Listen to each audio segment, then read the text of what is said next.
দীর্ঘদিন ধরে উপসাগরীয় আরব দেশগুলোর সঙ্গে ঘনিষ্ঠ সম্পর্ক বজায় রেখেছেন মার্কিন প্রেসিডেন্ট ডোনাল্ড ট্রাম্প। এই অঞ্চলের সঙ্গে সম্পর্ক আরও জোরদার করতে মঙ্গলবার 4 দিনের সফরে মধ্যপ্রাচ্যে আসছেন তিনি। এই সফরে সৌদি আরব, কাতার ও সংযুক্ত আরব আমিরাতে একাধিক বৈঠকে যোগ দিবেন ট্রাম্প।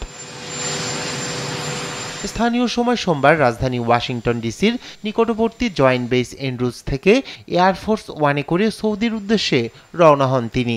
তবে এবারের সফরে ইসরায়েল থাকছে না তার গন্তব্যে। গাজার চলমান আগ্রাসনের প্রেক্ষিতে ইসরায়েল সফর থেকে বিরত থাকছেন তিনি।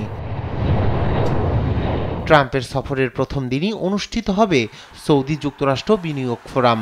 কৃত্রিম বুদ্ধিমত্তা বা এআই প্রযুক্তিকে ঘিরে বৈশ্বিক কেন্দ্র হতে চাওয়া সৌদি আরব ও সংযুক্ত আরব আমিরাত এ ফোরামকে ঘিরে দেখছে নতুন সম্ভাবনা।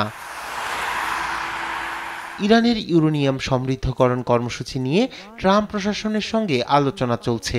এ উদ্যোগকে সমর্থন জানিয়েছে সংযুক্ত আরব আমিরাত ও সৌদি আরব। অন্যদিকে সৌদি আরব নিজস্ব বেসামরিক পারমাণবিক কর্মসূচি চালু করতে চায়। এ সফরে যুক্তরাষ্ট্রের অনুমোদন ও সহায়তা চাইবে দেশটি। ট্রাম্পের সফরে আরেকটি প্রধান আলোচ্য বিষয় হল গাজা উপত্যকার ভবিষ্যৎ। এই যুদ্ধের অবসান ঘটাতে প্রতিশ্রুতি দিয়েছেন তিনি। সিরিয়ার নতুন সরকারের উপর থেকে যুক্তরাষ্ট্রের নিষেধাজ্ঞা তুলে নেওয়ার বিষয় নিয়েও এই সফরে আলোচনা হতে পারে।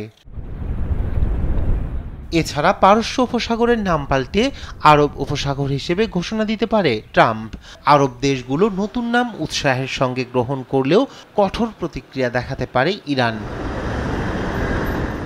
ঐতিহাসিক এ সফরে তেলের উৎপাদন বাড়ানো নিয়ে সৌদি আরবের সঙ্গে গুরুত্বপূর্ণ সিদ্ধান্ত হতে পারে। রায়হান কবির শুভ্র, নিউজ ডেস্ক, দেশ টিভি।